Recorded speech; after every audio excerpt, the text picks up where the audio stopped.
أعوذ بالله من الشيطان الرجيم قل هذه سبيلي أدعو إلى الله على بصيرة أنا ومن اتبعني وسبحان الله وما أنا من المشركين.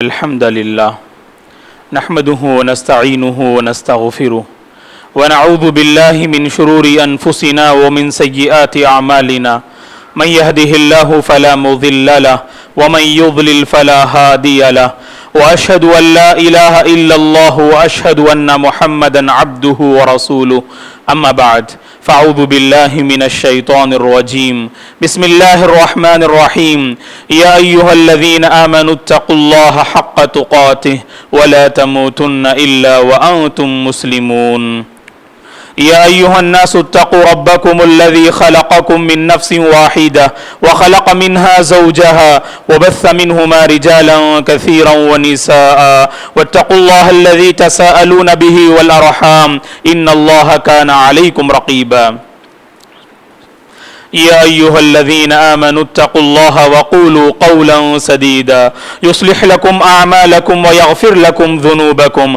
ومن يطع الله ورسوله فقد فاز فوزا عظيما فإن خير الحديث كتاب الله وخير الهدي هدي محمد صلى الله عليه وسلم وشر الأمور محدثاتها وكل محدثة بدعة وكل بدعة ضلالة وكل ضلالة في النار فأعوذ بالله من الشيطان الرجيم ولقد خلقنا الإنسان ونعلم ما توسوس به نفسه ونحن أقرب إليه من حبل الوريد إذ يتلقى المتلقيان عن اليمين وعن الشمال قعيد ما يلفظ من قول إلا لديه رقيب عتيد وجاء سكرة الموت بالحق ذلك ما كنت منه تحيد ونفخ في الصور ذلك يوم الوعيد وجاءت كل نفس معها سائق وشهيد لقد كنت في غفلة من هذا فكشفنا عنك غطاءك فبصرك اليوم حديد وقال قرينه هذا ما لدي عتيد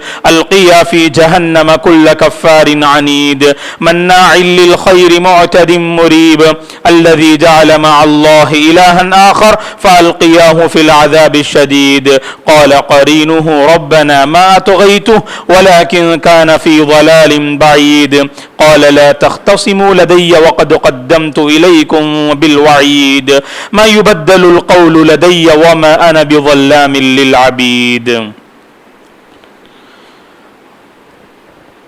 وأن هذا صراطي مستقيما فاتبعوه ولا تتبعوا السبل فتفرق بكم عن سبيله ذلكم وصاكم به لعلكم تتقون. ہر قسم کی تعریف بزرگی اور بڑائی اس اللہ وحدہ لا شریک کے لیے ہے جس نے اس ساری کائنات کو پیدا کیا.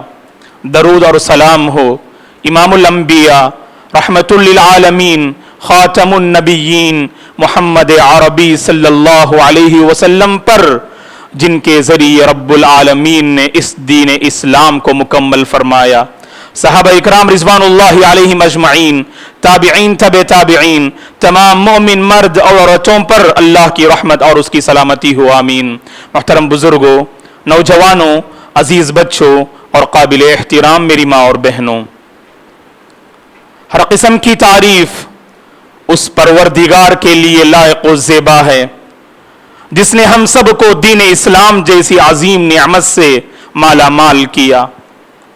اس دین کو رب العالمین نے صلی اللہ علیہ وسلم کے ذریعے مکمل فرما دیا.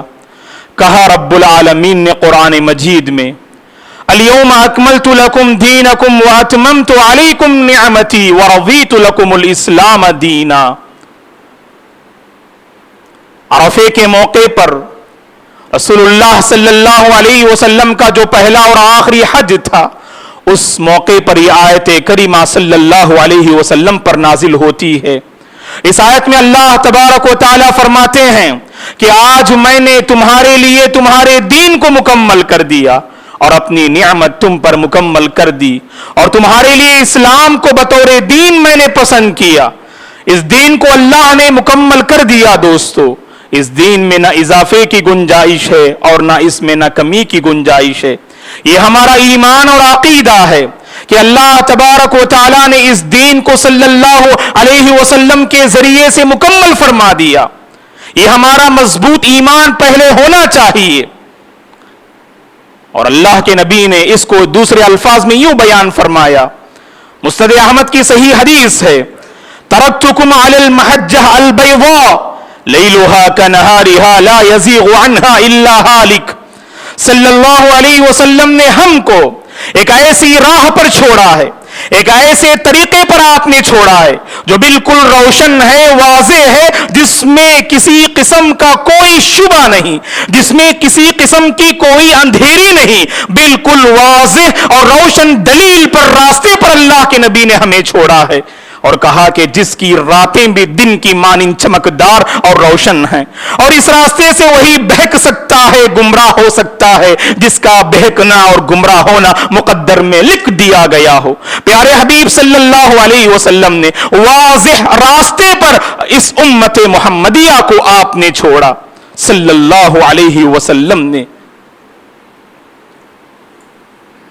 اور اللہ تبارک و تعالی کے نزدیک وہی عبادت قابل قبول ہے جو منہج نبوی کے مطابق انجام دی جائے.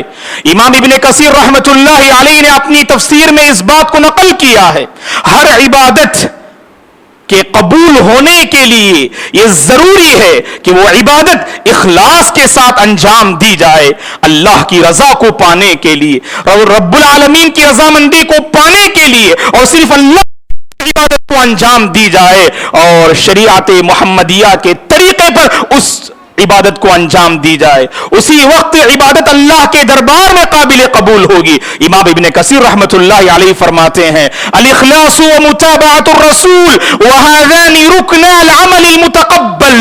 یہ عمل متقبل یعنی وہ عمل جو اللہ کے دربار میں جو قبول ہوتا ہے, اس عمل متقبل کے لیے یہ دو بنیادی رکن ہیں. ایک اخلاص کے ساتھ انجام دیں آپ عمل کو, اور دوسرا شریعت محمدیہ کے طریقے پر اس عمل کو انجام دینا چاہیے. اللہ نے زندگی اس لیے ہمیں عطا کیا دوستو تاکہ اس زندگی کو ہم اللہ کی بندگی میں ہم گزاریں, اللہ کی بندگی میں ہم اس زندگی کو صرف کریں, مختلف اعمال ہم انجام دیتے ہیں. یاد رکھیں اسی لیے اللہ نے ہمیں پیدا کیا, لیبلوکم ایکم احسن عملا. اللہ نے زندگی اور موت کو اس لیے پیدا کیا تاکہ اللہ ہمارا امتحان لینا چاہتے ہیں کہ عمل کے اعتبار سے کون تم میں سب سے بہتر ہے. یہ آزمانے اور امتحان لینے کے لیے اللہ نے زندگی اور موت کو پیدا فرمایا. اس آیت کی تفسیر میں فضیل ابن عیاض رحمت اللہ علیہ فرماتے ہیں, ایکم اصوبہ واخلص.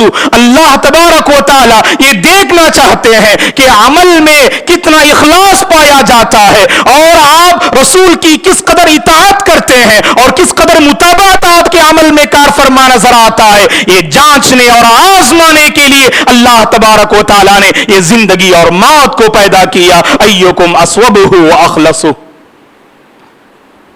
لا الہ الا اللہ محمد الرسول اللہ. اس کلمے کا اقرار جب بندہ کرتا ہے تو اسلام کے دائرے میں وہ داخل ہوتا ہے. جانتے ہیں لا الہ الا اللہ کے ذریعے ایک مومن بندہ اس بات کا اعتراف کرتا ہے, اور اللہ کے یہاں یہ عہد و پیمان وہ بندہ کرتا ہے, ہر قسم کی عبادت اے پروردگار تیرے ہی لیے لائق و زیبا ہے, ہر قسم کی عبادت کا مستحق اے پروردگار تو ہی ہے. اور محمد الرسول اللہ کے ذریعے سے بندہ یہ اقرار کرتا ہے ہماری جو عبادتیں ہیں وہ اللہ کے رسول کی اطاعت کے جو ہے اور آپ کے بتائے ہوئے طریقے کی روشنی میں ہم انجام دیں گے. اگر کوئی بندہ رسول اللہ صلی اللہ علیہ وسلم کے بتائے ہوئے طریقے سے ہٹ کر کوئی عبادت اپنے طور سے اپنے طریقے سے اگر ایجاد کرتا ہے اسے وہ بہتر سمجھتا ہے, دین کا حصہ سمجھتا ہے. امام مالک رحمت اللہ علیہ امام دار الہجرہ نے اس بندے کے حوالے سے کیا فرمایا, من ابتدع فی الاسلام بدعہ یراها حسنہ فقد زعم ان محمدا ما اکمل الدین فالعیاذ باللہ. امام مالک رحمت اللہ علیہ فرماتے ہیں جو شخص دین کے نام پر کوئی نئی چیز ایجاد کرے اسے وہ بہتر سمجھے, دین کا جز اور دین کا حصہ سمجھے, کہا وہ بندہ اپنے عمل سے دعویٰ کرتا ہے نعوذ باللہ محمد صلی اللہ علیہ وسلم نے اس دین کو مکمل نہیں کیا. ابھی بندہ آیا ہے تاکہ اس دین کو مکمل کرے. کتنا بڑا سنگین جرم ہے دیکھیے دوستو کہ اگر کوئی بندہ بدعت میں ایسے کام میں اور ایسے طریقے میں اپنے آپ کو مبتلا رکھتا ہے اس کے سامنے اس بات کی وضاحت ہوتی ہے کہ اس کا تعلق جس میں تم جو ہے مبتلا ہو, جسے تم انجام دے رہے ہو, اس کا شریعت محمدی سے کوئی تعلق نہیں. اس کے باوجود یہ تو میرے اپنے جو ہے باپ دادا کا یہ طریقہ ہے, یہ تو پہلے سے چلا آ رہا ہے, اسی پر میں کاربند رہوں گا, گرچہ اس کے سامنے منہج نبوی کی وضاحت کیوں نہ کر دی جائے اسے اپنانے اور قبول کرنے کا حوصلہ ہمارے اندر نہیں ہوتا ہے. دوستو ابن مسعود رضی اللہ عنہ فرماتے ہیں, بڑی مشہور حدیث ہے, مسند احمد اور دارمی کی حسن روایت ہے کہ صلی اللہ علیہ وسلم نے ایک مرتبہ صحابہ کو سمجھانے کے لیے ایک عملی طریقہ آپ نے اپنایا. خط لنا رسول اللہ صلی اللہ علیہ وسلم خطا فقال هذا سبيل الله وخط عن يمينه وعن شماله خطوطا فقال هذه السبل على كل سبيل شيطان يدعو إليه. پیارے حبیب صلی اللہ علیہ وسلم نے ایک مرتبہ صحابہ کے سامنے زمین پر آپ نے ایک لکیر کھینچی اور کہا کہ یہ اللہ کا راستہ ہے. ایک سیدھی لکیر آپ نے کھینچی اور کہا کہ یہ اللہ کا راستہ ہے جو بندے کو جنت کی طرف لے جانے والا راستہ ہے.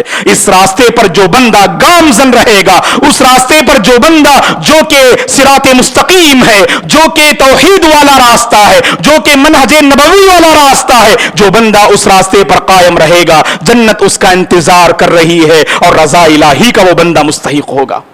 اور اللہ کے نبی نے اس کے دائیں اور بائیں جانب مختلف لکیریں آپ نے کھینچی اور کہا کہ یہ سب شیطان کے راستے ہیں, شیطان ان راستوں پر بیٹھا ہوا ہے.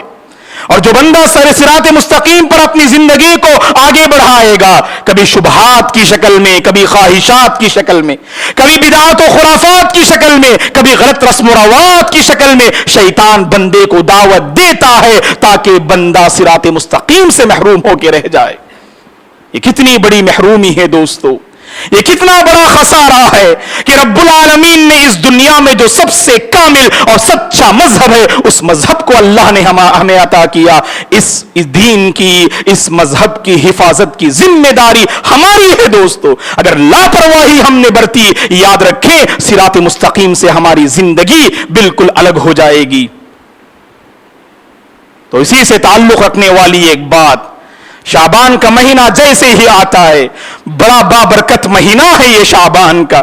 رسول اللہ صلی اللہ علیہ وسلم نے فرمایا رجب کا مہینہ حرمت والا مہینہ ہے اور شعبان کا مہینہ روزوں والا مہینہ ہے, لیکن اکثر لوگ شعبان کے مہینے میں غفلت و لاپرواہی کا شکار ہوتے ہیں. اسی لیے امام ابن رجب الحنبلی رحمت اللہ علیہ فرماتے ہیں کہ صلی اللہ علیہ وسلم جب شعبان کے مہینے میں داخل ہوتے تو آپ کی عبادت میں آ جاتی اور آپ رمضان کے لیے اس مہینے کو ایک سنہرا موقع آپ سمجھتے صلی اللہ علیہ وسلم. اور عام مہینوں کے مقابل میں رمضان کے علاوہ کثرت سے صلی اللہ علیہ وسلم اس مہینے میں روزہ رکھا کرتے تھے, عبادت میں تیزی اور روحانیت میں اضافہ, تاکہ رمضان کی یہ تیاری ہے دوستو. اور آج امت مسلمہ کی ایک بڑی تعداد ایسی ہے جو سمجھتی ہے کہ برات کی رات اگر آپ نے عبادت کا اہتمام کر لیا, جسے ہم شب برات کے نام سے خصوصی عبادت اور خصوصی روزے کا ہم اہتمام کرتے ہیں, سمجھتی ہے ایک امت مسلمہ کی بڑی تعداد ہم نے اس مہینے کا حق ادا کر دیا. یاد رکھیں دوستو، دشمنان اسلام کی یہ بہت بڑی سازش ہے. دشمنان اسلام کو پتا ہے اسلام کو مٹایا نہیں جا سکتا، اسلام کو ختم نہیں کر سکتے ہیں، پھونکوں سے یہ چراغ بجھایا نہ جائے گا. اسلام کو مٹا نہیں سکتے لیکن اسلام کی شباہت کو تو بگاڑ سکتے ہیں.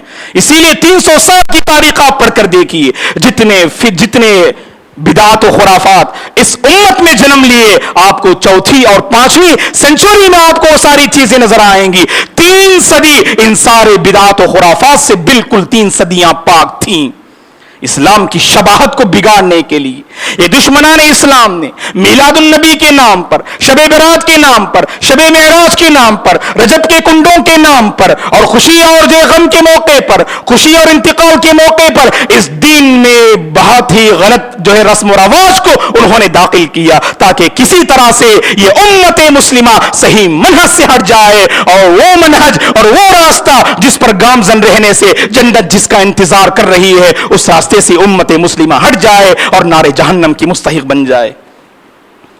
برات کے حوالے سے جتنی احادیث وارد ہیں، محدثین کا کہنا ہے، اہل علم کا کہنا ہے کہ وہ ساری احادیث یا تو ان کے اندر ضعف کا پہلو پایا جاتا ہے یا ان میں سے بعض حدیثیں موضوع ہیں. عموماً شعبان کی 15ویں رات کے حوالے سے اور 15ویں دن کے حوالے سے جو بات عموماً نقل کی جاتی ہے کہ اس رات خصوصی قیام کا انتظام کرنا چاہیے اور اس دن خصوصی روزے کا اہتمام کرنا چاہیے. امام ابن الجوزی رحمت اللہ علیہ نے اپنی مشہور کتاب الموضوعات میں اس حدیث کو ذکر کرتے ہوئے کہا یہ سراسر موضوع اور من گھڑت روایت ہے. اس رات خصوصی اہتمام کرنا عبادت کا اور اسی طرح سے روزے کا اہتمام کرنا. ہاں روزے کی پابندی ہونی چاہیے دوستو. شعبان کے مہینے میں روزے کی پابندی ہونی چاہیے عام دنوں کے مقابل میں، عام مہینوں کے مقابل میں. 13، 14 اور 15ویں تاریخ کے جو روزے جنہیں ہم ایام 20 کے روزے کہلاتے ہیں، وہ ان روزوں کا ہمیں اہتمام کرنا چاہیے دوستو. دیکھیے ہم نے شریعت کو کس انداز سے سمجھا ہے. لوگ سمجھتے ہیں کہ ربیع الاول کی 12 تاریخ کو میلاد النبی کا جشن ہم نے منا دیا تو ہم محب رسول ہیں، اس رسول سے ہم سچی محبت کرتے ہیں. یہ غلط دعویٰ ہے دوستو. یہ محبت کے نام پر، اطاعت کے نام پر غلط جذبے کو، غلط یعنی سوچ کو عام کرنے کی لوگ کوشش کرتے ہیں. صحیح جذبہ تو یہ ہے، صحیح محبت تو یہ ہے اور صحیح اطاعت تو یہ ہے ہم اپنی زندگی کو اللہ کے نبی کے بتائے ہوئے طریقے کے مطابق ہم گزاریں. اطاعت یہی ہے کہ جس کا تعلق دین سے نہیں اس سے ہم اپنے دامن زندگی کو ہم بچا لیں. ورنہ یاد رکھیں اس کا سب سے بڑا نقصان تو یہ ہوگا حشر کے میدان میں حوض رسول سے ان لوگوں کو محروم کر دیا جائے گا جو لوگ اس زندگی میں بدعات و خرافات میں مبتلا تھے. یہ کتنا بڑا خسارہ ہے دوستو. ہم اپنے غلط رسم و رواج کو چھوڑنے کے لیے تیار نہیں اور ہم دعویٰ کرتے ہیں اس نبی سے ہمیں محبت ہے. لو کان حبک صادقا لاطعته ان المحب لمن يحب مطیع. اگر تمہاری محبت سچی ہے اس نبی کے سلسلے میں، اگر تمہاری محبت سچی ہے، آج ہی اور ابھی سے ہمارے اندر یہ جذبہ ہونا چاہیے دوستو. جب بھی ہم خالص دین کی بات ہم سنتے ہیں اور صحیح میسج ہم تک اگر پہنچایا جاتا ہے اس کو اپنانے کا حوصلہ اپنے اندر رکھنا چاہیے دوستو. بدعات و خرافات کو ختم کرنے کا حوصلہ اپنے اندر رکھیے، ورنہ حشر کے میدان میں یاد رکھیں اللہ کے نبی ان لوگوں کے حق میں کہیں گے سوقن سوقن لمن بدل دینی وفی روایہ لمن غیر دینی. دوری ہو، ہلاکت ہو اس بندے کے لیے جس نے میرے دین کو بدل کے رکھ دیا. ایسا معاملہ نہیں ہونا چاہیے دوستو. سنت کے حوالے سے ہمارے اندر ایک حرص ہونی چاہیے، ایک طلب ہونی چاہیے کہ خالص سنت کو ہم اپنانے والے بن جائیں، خالص دین کو ہم اپنانے والے بن جائیں. نماز کی ہر رکعت میں ہم سورہ فاتحہ کا اہتمام کرتے ہیں، کچھ شعور کے ساتھ اسے پڑھنے کی کوشش کیا کریں. اہدنا الصراط المستقیم، اہدنا الصراط المستقیم. صراط مستقیم ہم اللہ سے مانگتے ہیں، جانتے ہیں صراط مستقیم کیا ہے. وہ راستہ ہے جس راستے پر انبیاء قائم تھے جس راستے پر سلف صالحین قائم تھے. توحید والا راستہ, ایمان والا راستہ, سنت والا راستہ, منہج ربانی والا راستہ, منہج نبوی والا راستہ ہمیں جو ہے میسر ہونا چاہیے دوستو. کچھ شعور کے ساتھ اسے پڑھنے کی کوشش کریں, اپنی دعاؤں میں اہتمام کریں دوستو. بہت سارے لوگ ایسے ہوتے ہیں, جذبہ تو ہوتا ہے بدعات و خرافات سے اپنے دامن زندگی کو بچانے کا, جذبہ تو ہوتا ہے دوستو, لیکن جب اپنے ماحول میں جاتے ہیں ماحول کے رنگ میں ہم رنگ جاتے ہیں دوستو. ماحول کو بدلنے میں ہم ناکام نظر آتے ہیں. ماحول کو بدلنے کا حوصلہ اپنے اندر رکھیے, اپنے ماحول کو دینی رخ دینے کی کوشش کیجیے. اتنا ایمان تو ہمارے اندر ہونا چاہیے دوستو. بلکہ اللہ نے کہا یہ کمال ایمان کی دلیل ہے جب آپ کے سامنے رسول کا طریقہ, رسول کا فیصلہ اور رسول کا معاملہ اور رسول کی سنت اگر آپ کے سامنے ذکر کی جائے, اسے پوری رضامندی کے ساتھ, خوش دلی کے ساتھ, جبر کے ساتھ نہیں, زبردستی نہیں, بلکہ پوری خوش دلی کے ساتھ اسے ہم اپنانا چاہیے دوستو. روزمرہ زندگی میں کتنے ایسے معاملات آتے ہیں جب ہمیں پتہ ہوتا ہے اس کا تعلق شریعت محمدی سے ہے, ہم اسے اپناتے نہیں, اور پتہ چلتا ہے کہ اس کا تعلق شریعت محمدی سے نہیں, ہم اسے اپنانے پر مصر ہیں. آخر یہ ہمارا جو ہے ایمان کمزور ہونے کی یہ سب سے بڑی دلیل ہے دوستو. ہمت کیجئے, آگے بڑھیے, اللہ سے مدد مانگیے, اللہ سے صراط مستقیم کا سوال کیجئے. ہماری زندگی منہج نبوی پر باقی رہ جائے, ہماری زندگی خالص سنت پر باقی رہ جائے. یہ جو بدعات و خرافات ہم اپنے آس پاس کے ماحول میں نظر آتے ہیں, ان بدعات و خرافات سے مکمل بچیں اور اپنے بچوں کو بھی بچائیں, اس نئی نسل کو بھی بچائیں, تاکہ یہ نئی نسل فیوچر میں اس دین کی حفاظت کرنے والی بن جائے دوستو. اسی طرح کا حوصلہ رکھنے والی ایک شخصیت, اسی طرح کا حوصلہ رکھنے والی ایک شخصیت کہ سنت کو عام کریں, بدعات و خرافات سے ڈٹ کر مقابلہ کرنے والی ایک شخصیت کو گزشتہ اتوار ہم نے کھو دیا اور اس دنیا فانی سے رخصت ہو گئے. میری مراد ڈاکٹر فضیلت الشیخ آر کے نور محمد عمری مدنی رحمت اللہ علیہ کی. بڑی قابل رشک زندگی آپ نے بسر کی, دعوت کی سچی طرف آپ رکھتے تھے اور لوگوں میں اصلاح کی خاطر ہمیشہ آپ مصروف عمل رہا کرتے تھے دوستو. اور مختلف اداروں کی قیادت اور لیڈرشپ کا اللہ تبارک و تعالیٰ نے ایک عجیب و غریب ملکہ, ایک عجیب و غریب صلاحیت اللہ نے آپ رحمت اللہ علیہ کو عطا کی تھی.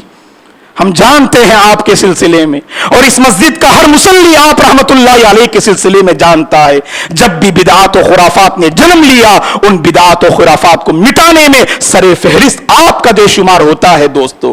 ڈٹ کر آپ نے مقابلہ کیا, توحید کو عام کرنے, خالص سنت کو, منہج نبوی کو عام کرنے کی ہمیشہ آپ فکر کرتے رہے آپ رحمت اللہ علیہ. وَلَا يَخَافُونَ لَوْمَةَ لَائِمٍ, جیسے اللہ نے صحابہ کے متعلق کہا, ملامت کرنے والے کی ملامت کا خوف نہ کرنے والی یہ شخصیت تھی ڈاکٹر آر کے نور محمد رحمت اللہ علیہ کی. لوگ صحیح راستے پر آ جائیں, خالص سنت کے متحمل ہو جائیں, اس کے لیے آپ کوشش کرتے رہے. اپنی پوری زندگی آپ نے اس کے پیچھے کھپا دی, خطبات جمعہ کے شکل میں, مختلف اسلامی پروگرام کی شکل میں, اور کبھی پمفلٹ اور کتابچے اور کئی کتابوں کو تحریر کر کے آپ نے امت کے سامنے قیمتی ایک علمی سرمایہ آپ نے امت کے سامنے پیش کیا. حسن اخلاق کی اگر ہم بات کریں آپ رحمت اللہ علیہ کی, ہر ایک آپ کے حسن اخلاق کی گواہی دیتا ہے دوستو. ہر ایک آپ کے حسن اخلاق کا معترف ہے, ثنا خاں ہے, خندہ پیشانی آپ کی پہچان تھی, تواضع اور عاجزی آپ کی جو ہے علامت تھی دوستو. اور نئی نسل جو عصری علوم کو حاصل کر رہی ہے, جو دنیاوی علوم کو حاصل کر رہی ہے, یہ نئی نسل دنیاوی علوم کے ساتھ ساتھ دینی علوم کی حامل بن جائے, دینی علوم کی حامل بن جائے. اس کے لیے آپ نے خوب جو ہے محنت کی, اور اس کے لیے ایک اچھا خاصا سلیبس بھی آپ رحمت اللہ علیہ نے تیار کیا. ہم جانتے ہیں آپ رحمت اللہ علیہ, بہت قریب سے ہم نے آپ رحمت اللہ علیہ کو دیکھا ہے کہ قوم و ملت کے حوالے سے ایک سچی طرف آپ کے اندر ہم نے جو ہے پائی دوستو. علماء کے لیے بھی آپ مرجع تھے, اور خواص عوام اور خواص کے لیے آپ کی شخصیت ایک انمول تحفہ تھی دوستو. وقت کا صحیح استعمال، وقت کی قدردانی ہمیں آپ کی شخصیت میں نظر آتی ہے. بار دنیا میں رہو غمزدہ یا شاد رہو، بار دنیا میں رہو غمزدہ یا شاد رہو، ایسا کچھ کر کے چلو یا کہ بہت یاد رہو، ایسا کچھ کر کے چلو یا کہ بہت یاد رہو. آپ رحمت اللہ علیہ کی زندگی ہمیں یہ پیغام دیتی ہے، وقت کی قدر کریں، زندگی کی قدر کریں، لمحات زندگی کی قدر کریں. موت کا فیصلہ کبھی بھی آ سکتا ہے دوستو. موت اور زندگی کے درمیان میں جب بھی کشمکش ہوتی ہے ہمیشہ موت کو ہی غلبہ نصیب ہوتا ہے، ہمیشہ موت ہی جو غالب ہو کر رہتی ہے. ایک مومن بندے کو ہمیشہ موت کے لیے تیار رہنا چاہیے دوستو. موت کبھی بھی کسی بھی حال میں آ سکتی ہے. آپ رحمت اللہ علیہ کی زندگی ہمیں یہ پیغام دیتی ہے. اپنی زندگی کو غنیمت جانیے، اسے اللہ کی بندگی میں گزارا کیجیے. یہ زندگی جو اللہ نے عطا کی ہے یہ اللہ کی بہت بڑی امانت ہے اور اللہ کی بہت بڑی نعمت ہے دوستو. اسے صحیح کام میں استعمال کیجیے، گناہوں سے باز آ جائیے دوستو. پتہ نہیں کہ ہمارا آخری وقت کب آئے گا. حسن خاتمہ کا سوال اللہ سے کیا کیجیے دوستو کہ ہمارا آخری وقت رب العالمین کی اطاعت میں اور اللہ تبارک و تعالیٰ کے بتائے ہوئے طریقے پر جو ہے ہماری موت آ جائے. بدعات و خرافات سے جو ہے توبہ کیا کیجئے، کہیں ایسا نہ ہو ہمارا خاتمہ اللہ حفاظت کرے بدعات و خرافات میں ہو جائے. ہم اللہ تبارک و تعالیٰ کے حضور جب کھڑے ہوں گے اللہ کے سامنے ہم کیا جواب دیں گے دوستو. دعا کیجیے اللہ تبارک و تعالیٰ سے. اور اس مسجد کے ہر مصلی سے ہماری گزارش ہے کہ آپ رحمت اللہ علیہ کے علم سے ہم مالا مال ہوتے رہے. آپ نے امت کو اپنے علم سے فائدہ پہنچایا، یہ حق بنتا ہے دوستو ہم میں سے ہر ایک پر آپ کی مغفرت کے سلسلے میں ہمیں دعا کرنی چاہیے کہ اللہ تبارک و تعالیٰ آپ کی مغفرت فرمائے، آپ کی قبر کو نور سے بھر دے، جنت الفردوس میں آپ کو جو ہے مقام نصیب فرمائے. بشر ہونے کے تقاضے سے جو غلطیاں آپ رحمت اللہ علیہ سے ہوئی اللہ تبارک و تعالیٰ انہیں عفو درگزر فرمائے. اللہ تبارک و تعالیٰ آپ کے اہل خانہ متعلقین لواحقین کو رب العالمین صبر جمیل نصیب فرمائے. مختلف میدانوں کے آپ شہسوار تھے، اللہ تبارک و تعالیٰ مختلف میدانوں میں آپ کا نعم البدل عطا فرمائے. جب تک ہمیں اس دنیا میں باقی رکھے خالص سنت پر باقی رکھے، بدعات و خرافات سے توبہ کرنے کی اللہ ہمیں توفیق عطا فرمائے، سنت کو عام کرنے کی توفیق عطا فرمائے رب العالمین ہمیں. جب تک ہمیں اس دنیا میں باقی رکھے صحت و عافیت کے ساتھ رکھے، ایمان پر اللہ ہمیں باقی رکھے، اس زندگی کی قدر کرنے کی اللہ ہمیں توفیق عطا فرمائے، لمحات زندگی کی قدر کرنے کی اللہ ہمیں توفیق عطا فرمائے. جب ہمارا خاتمہ ہو رب العالمین ہم میں سے ہر ایک کو حسن خاتمہ نصیب فرمائے، ایمان پر خاتمہ نصیب فرمائے، سنت پر اللہ خاتمہ نصیب فرمائے. آمین. اقول قولی هذا واستغفر الله لي ولكم ولسائر المسلمين من كل ذنب فاستغفروه انه الغفور الرحيم.